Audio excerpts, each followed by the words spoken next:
Bismillahirrahmanirrahim. Assalamualaikum warahmatullahi wabarakatuh.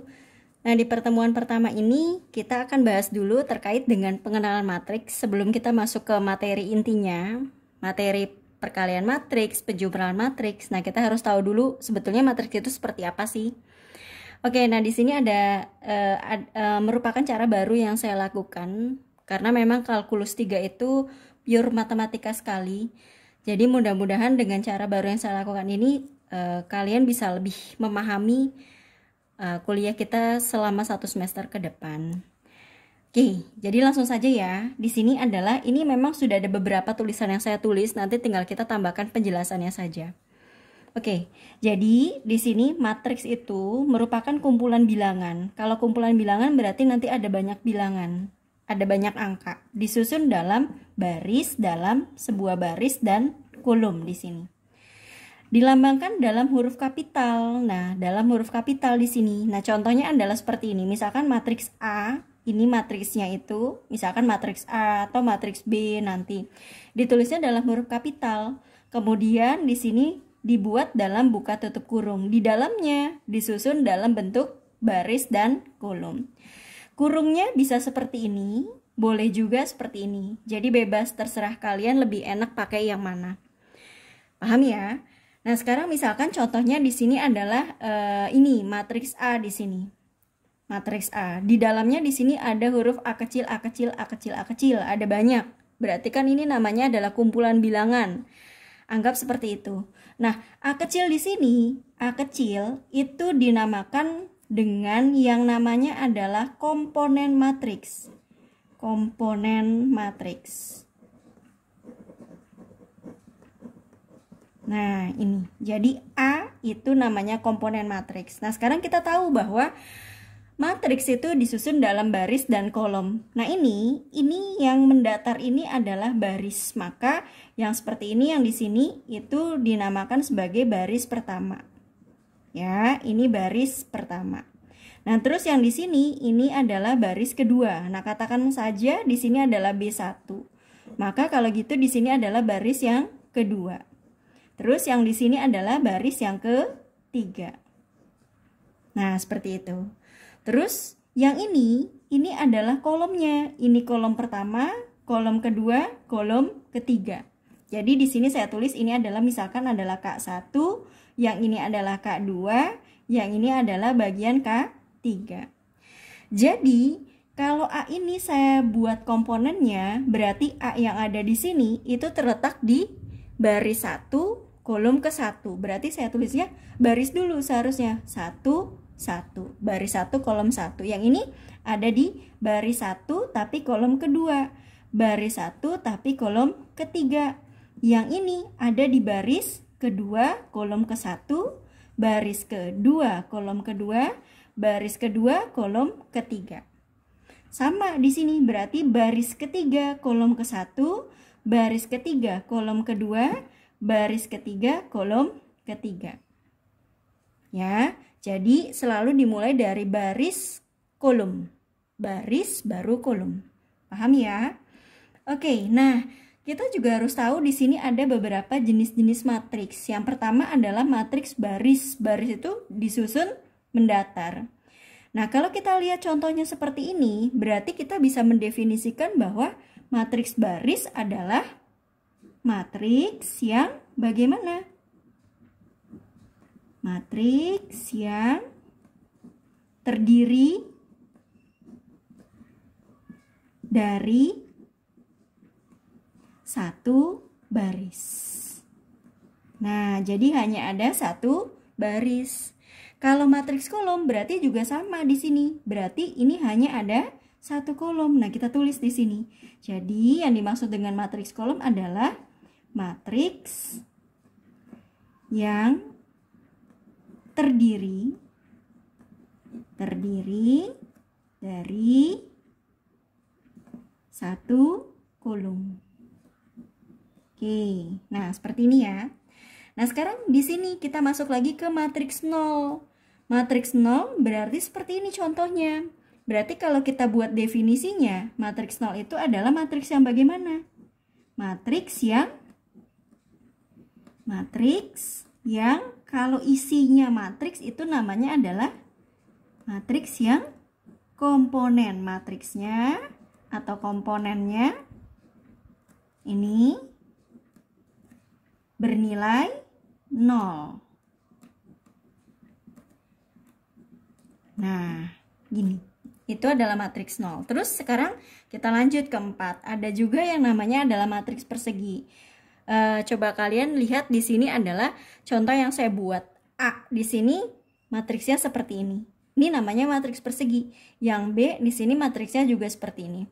Sekarang lihat lagi matriks A. Ada berapa baris? Hanya ada 2 baris. 1, 2. Ada berapa kolom? 1, 2. Berarti barisnya 2, kolomnya juga 2. Yang B ada berapa baris? 1, 2, 3. Ada 3 baris, ada berapa kolom? 3 kolom juga. Berarti apa yang dimaksud dengan matriks persegi? Matriks persegi adalah matriks yang bagaimana? Matriks yang jumlah kolom itu sama dengan jumlah baris.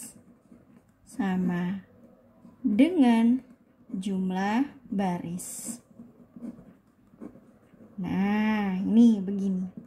Ya, itu yang disebut dengan matriks persegi. Paham? Oke, nah sekarang di sini matriks identitas. Ada yang namanya matriks identitas. Matriks identitas itu memang angkanya selalu 1, tidak boleh angka yang lain. Nah, tapi kita lihat di sini urutannya nih. Nih, lihat ya. Matriks identitas selalu seperti ini. Ini matriks 2 kali 2. Nah, lihat nih. Di sini 1, di sini 1. Bagaimana dengan yang ini? Nah, ini seperti ini. Berarti, kalau gitu matriks identitas kalau kita buat definisinya adalah matriks yang bagaimana? Matriks yang, ini kalau seperti ini berarti apa namanya?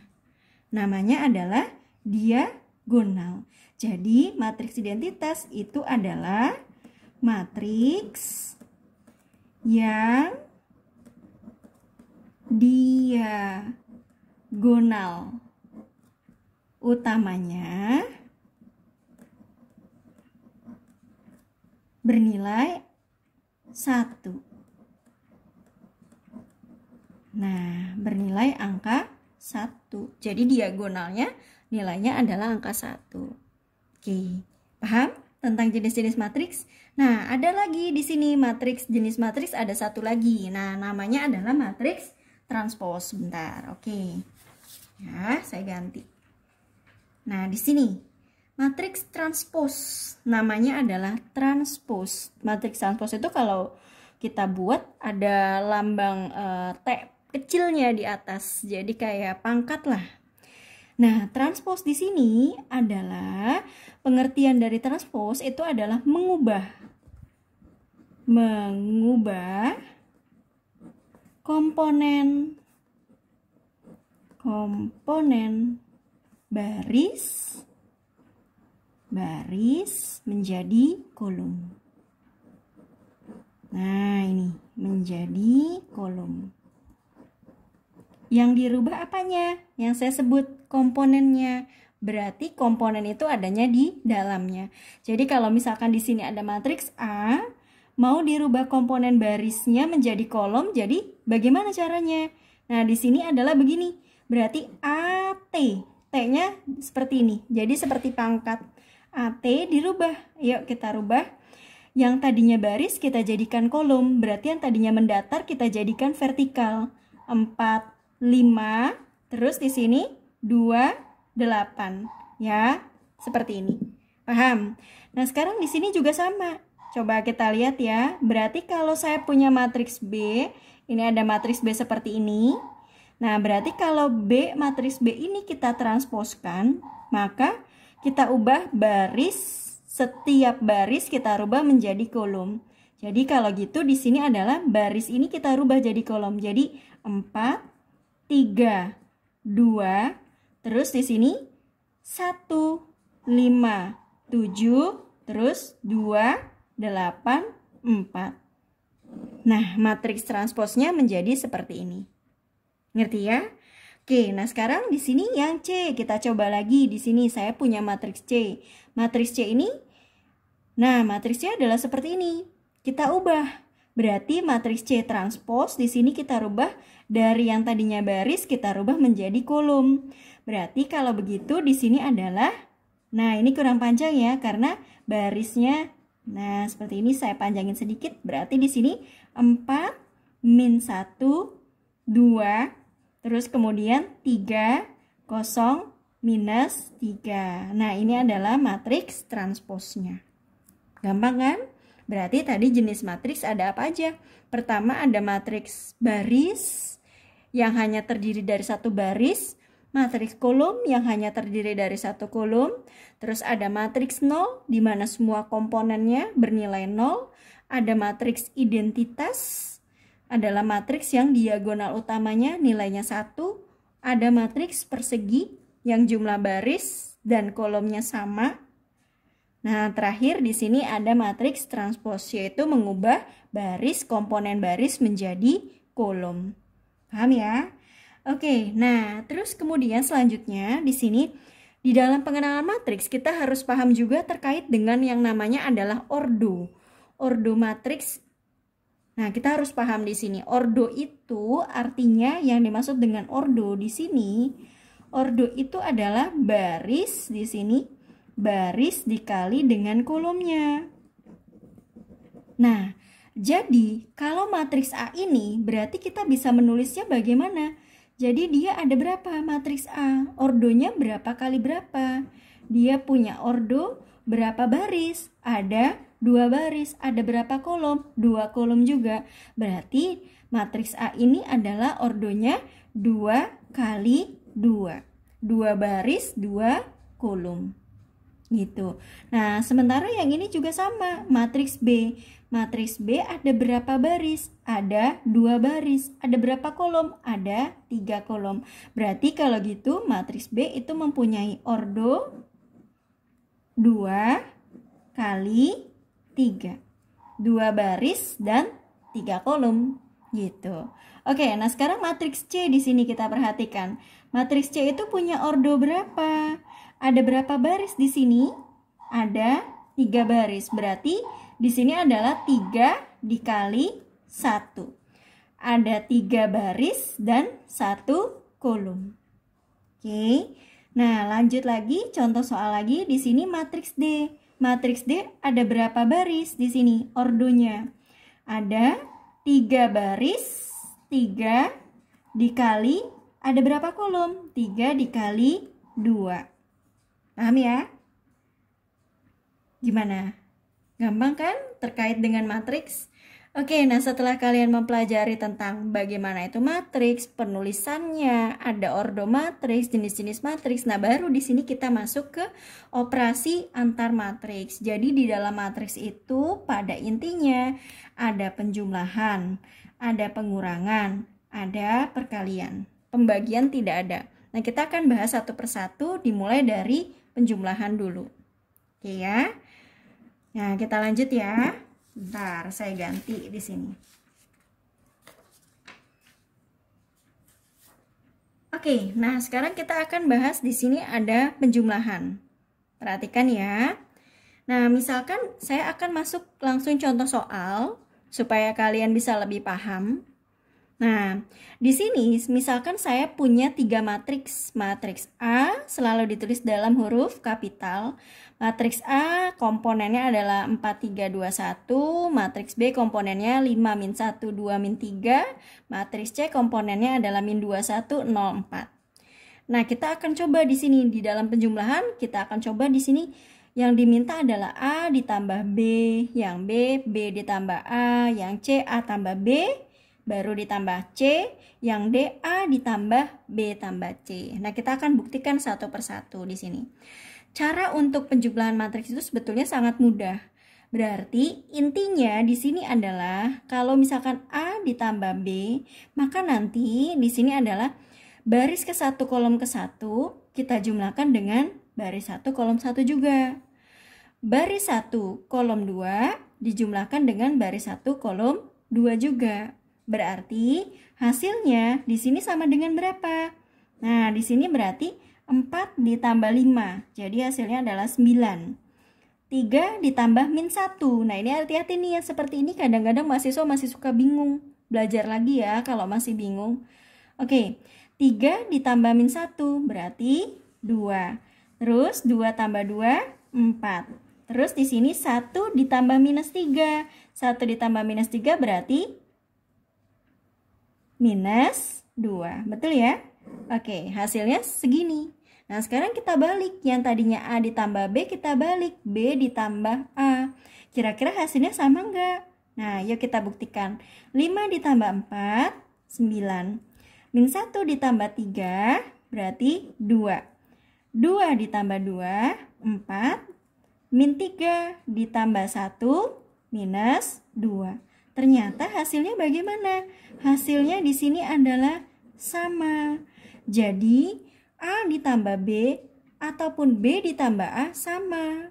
Kesimpulannya adalah, nah kita tulis di sini. Berarti sifat yang pertama, A ditambah B, ternyata sama dengan B ditambah A. Nah, kalau begitu ini berlaku sifat apa namanya? Berlaku di sini adalah sifat apa yang dibalik sama? Sifat komutatif. Ya. Jadi di dalam penjumlahan di sini berlaku sifat komutatif. Ya. Oke, nah sekarang kita akan coba lihat lagi di sini. Sekarang kalau modelnya seperti ini, A ditambahkan dulu dengan B, baru ditambahkan lagi dengan C. Terus kalau yang D, A ditambah B tambah C. Nah, kira-kira hasilnya sama enggak? Oke, kita tambahkan ya. Tadi A ditambah B udah ketahuan nih hasilnya segini. Kita masukin lagi ya. Kita masukin. Berarti di sini saya tinggal isi 92, 4, minus 2. Gitu ya. Ditambahkan dengan C. Berarti kalau saya tambahkan di sini hasilnya adalah 9 tambah minus 2, 7. Terus 2 ditambah 1, 3. 4 ditambah 0, 4. Terus minus 2 ditambah 4, 2. Nah, hasilnya adalah segini. A ditambah B dulu, baru ditambahkan C. Nah, sekarang caranya dibalik. Kalau B ditambah dulu, B ditambahkan dengan C dulu, baru nanti kalau udah A ditambah hasil yang tadi. Nah, kita coba ya. Berarti kita harus cari dulu B ditambah C hasilnya berapa. B-nya udah saya masukin di sini, C-nya juga sudah saya masukin. Berarti hasil B ditambah C adalah sebesar 5 ditambah minus 2, berarti 3, min 1 ditambah 1, 0, 2 ditambah 0, 2, minus 3 ditambah 4, 1. Nah, hasilnya segini kan?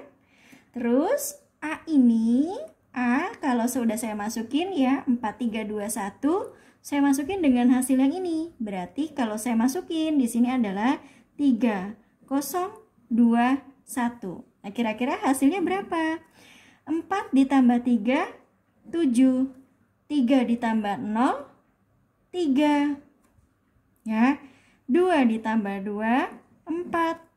1 ditambah 1, 2. Oke. Nah, ternyata kalau begitu di sini mau A ditambahkan B dulu ataupun B ditambahkan C dulu, hasilnya ternyata di sini adalah sama lagi. S, A, M, A. Sama. Hasilnya sama. Berarti kalau gitu kesimpulan yang bisa kita buat adalah ternyata di sini A ditambah B terus ditambahkan C hasilnya sama dengan kalau mau saya menambahkan A ditambah B tambah C. Nah, berarti kira-kira sifat apakah ini? Sifat apa? Berlaku sifat asosiatif. Oke, nah inilah berlaku sifat asosiatif di dalam penjumlahan. Jadi di dalam penjumlahan itu berlaku dua sifat, yaitu sifat komutatif dan sifat asosiatif. Gampang ya? Kalau untuk penjumlahan saya rasa gampang. Cuma mungkin ada beberapa mahasiswa yang kendalanya adalah menghitung nilai minus gitu. Makanya kalau belum paham, belajar dari sekarang sebelum semuanya menjadi lebih sulit. Oke ya. Lanjut kita ke pengurangan matriks. Oke, kita ganti di sini. Oke, nah di sini untuk pengurangan matriks, jadi metodenya sebetulnya sama aja kayak penjumlahan matriks, sama aja. Nah, kita lihat di sini adalah kalau yang tadi saya buat sama ya untuk matriksnya A, matriks A. Ini saya masuk ke contoh soal langsung. Ada matriks A, matriks B, matriks C.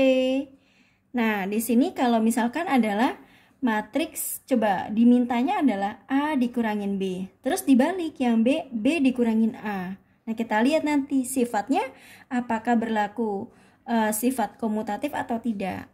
Terus di sini A dikurangin B, baru dikurangin C lagi. Nah, sekarang dibalik, di sini A dulu, A dikurangin B dikurangin C. Nah, kira-kira berlaku nggak sifat asosiatifnya tadi? Nah, kita bandingkan kalau yang campuran seperti ini. Kita akan buktikan satu persatu. Caranya sama. Berarti kalau dikurang seperti ini, baris 1 kolom 1 dikurangi dengan baris 1 kolom 1. Baris 1 kolom 2 kurangi dengan baris 1 kolom 2 juga. Begitu seterusnya, ya. Oke, nah di sini kita buat 4 dikurangi 5 berarti min 1. 3 dikurang minus. Nah, minus ketemu minus kan jadi plus. Berarti 3 sama aja dengan 3 ditambah 1. Jadinya 4. Terus 2 dikurang 2 berarti 0. 1 dikurang minus. Minus ketemu minus sama kayak tadi plus. Berarti 1 ditambah 3 jadi 4. Nah, ternyata hasilnya segini. Bagaimana kalau misalnya dibalik? B dikurangin A. Berarti di sini adalah 5 dikurangin 4. 5 dikurangin 4, 1. Terus min 1 dikurang 3. Berarti minus 4. Terus 2 dikurangi 2 berarti 0. Minus 3 dikurangi 1 berarti minus 4. Nah, bagaimana hasilnya di sini kira-kira? Hasilnya di sini adalah berbeda. Berarti kalau begitu di sini kita buat adalah A dikurangin B itu tidak sama dengan B dikurangin A. Enggak sama dengan, tapi sebaiknya ada. Kalau minusnya dikeluarin jadi sama ya. Oke, jadi tidak sama dengan di sini. Maka di sini berlaku sifat apa? Berlaku sifat anti. Nah, ada kata anti di sini, anti komutatif. Nah, ini di dalam pengurangan. Gini. Paham? Nah, itu yang pertama. Jadi ternyata A dikurangin B tidak sama dengan B dikurangin A. Ya. Oke, nah sekarang kita lanjut lagi di sini. A dikurangin B, terus setelah itu dikurangin lagi dengan C. Nah, A dikurangin B tadi udah ada, berarti tinggal saya tulis ulang ya. Di sini adalah min 1, 4, terus 0, 4. Mau dikurangi dengan yang C, ini C-nya sudah saya pindah. Berarti hasilnya di sini adalah min 1 dikurang minus 2. Minus ketemu minus jadi plus. Jadi hasilnya adalah 1. Terus ya kan? Terus 4 dikurangi 1. 4 dikurangi 1 berarti 3. Oke. 0 dikurangi 0 berarti 0. 4 dikurangi 4 berarti di sini adalah 0. Nah, betul ya? Min 1 ditambah 1. Oke, betul ya? Nah, hasilnya ternyata segini. Nah, sekarang kita ubah nih. A-nya dulu kita keluarin, baru B dikurangin C. Berarti kita harus menghitung B dikurangin C dulu ya. Nah, B udah saya pindah, C juga sudah saya pindah. Maka kalau kita hitung, di sini adalah 5 dikurangin minus 2. Minus ketemu minus jadi plus 5 ditambah 2, berarti 7. Terus di sini min 1, min 1. Berarti minus 2. 2 dikurangi 0 berarti jadinya adalah 2. Minus 3 dikurangi 4 berarti jadinya minus 7. Nah, kalau sudah maka A dikurangi B, hasil yang tadi ini. A-nya udah saya pindah ya. Nah, terus B dikurangin C berarti tinggal di copy aja di sini. 7 minus 2, 2 minus 7, betul ya? Oke, kalau saya kurangi berarti 4 dikurangin 7 berarti jadinya minus 3. 3 dikurangin minus 2, minus ketemu minus jadi plus, berarti 3 ditambah 2 jadinya adalah 5. 2 dikurangin 2, 0. Min 1 dikurangin minus. Nah, minus ketemu minus jadi plus, berarti jadinya adalah 8. Oh, ternyata hasilnya bagaimana? Hasil dari yang di sini dengan yang di sini ternyata hasilnya juga berbeda. Ini tidak sama. Nah, saya tulis di sini berbeda. Nah, berbeda ternyata. Jadi, kalau begitu di sini bisa kita tulis bahwa ternyata A dikurangin B terus dikurangi lagi dengan C ternyata tidak sama dengan A dikurangin B dikurangin C. Nah, berarti kalau gitu berlaku sifat apa di sini? Sifat anti juga. Anti asosiatif. Oke, nah seperti ini. Oke, nah ini sifat anti asosiatif. Bingung nggak? Nah, sebetulnya kenapa sih kok bisa hasilnya berbeda? Nah, sebenarnya ini adalah sebetulnya kalau kita bisa lebih mendalam memperhatikan bahwa di sini kan nih ya, tanda minus ketemu B itu kan jadi minus. Tetap ya, berarti A dikurangin B, tapi minus ketemu minus jadi plus. Jadi sebetulnya di sini adalah A dikurangin B ditambah C. Ya jelas berbeda dengan A dikurangin B plus minus C. Karena yang satu di sini adalah A dikurangin B plus C. Gitu. Yang ini A kurang B min C, A min B plus C karena di sini min ketemu min. Makanya hasilnya di sini jadi berbeda. Tapi bagaimana kalau yang campuran di sini? Nah, kita akan coba cek kalau misalkan yang campuran tadi soal yang D dan E ya. Kita akan buat kira-kira hasilnya sama atau tidak. Yang yang E dan F di sini. Ya, kita akan coba cek di sini. Nah, ini. Oke, nah kalau kita buat di sini ya. Sekarang pertama ini campuran A ditambah B kurangin C. Nah, ini kan sebenarnya sama aja ya. Cuma kan tinggal yang mana duluan yang mau dikurangin ataukah ditambahin gitu ya. Oke, berarti kalau kita tadi tadi A ditambah B-nya sepertinya udah ada belum ya? Oh ya, udah nggak apa-apa, kita hitung ulang lagi aja karena cuma sebentar kok. Nah, berarti kan kalau seperti ini A ditambah B-nya kita hitung dulu, kalau udah nanti baru dikurangin C kan.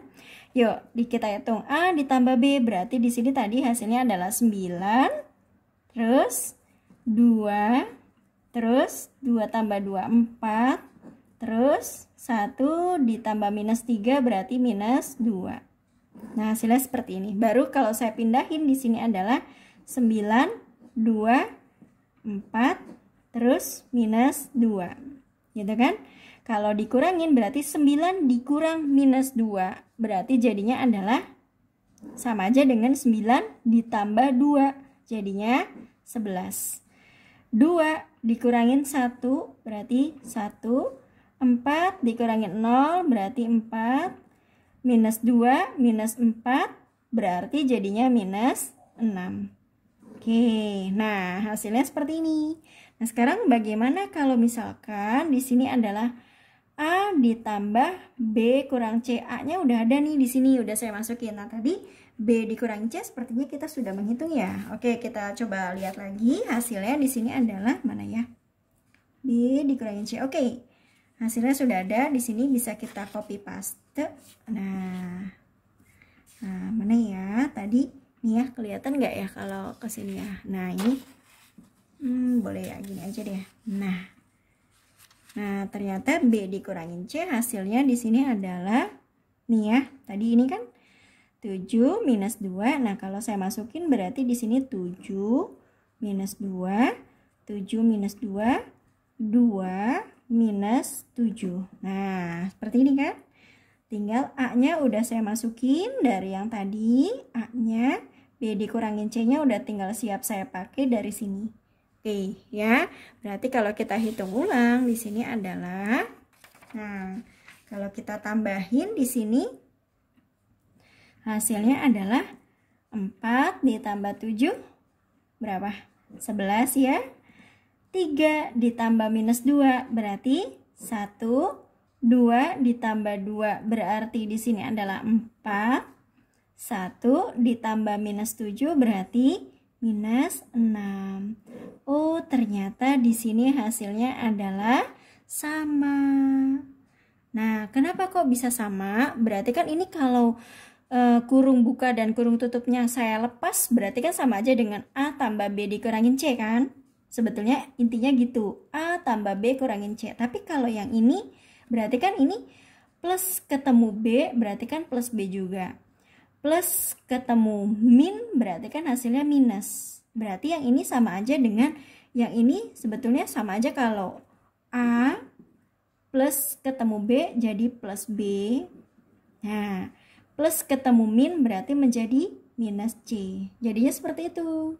Sifat distributif. Nah, berarti kalau ini adalah sama aja dengan di sini adalah A tambah B. Kalau kurung buka tutupnya saya keluarin dikurangin C. Makanya hasilnya sama.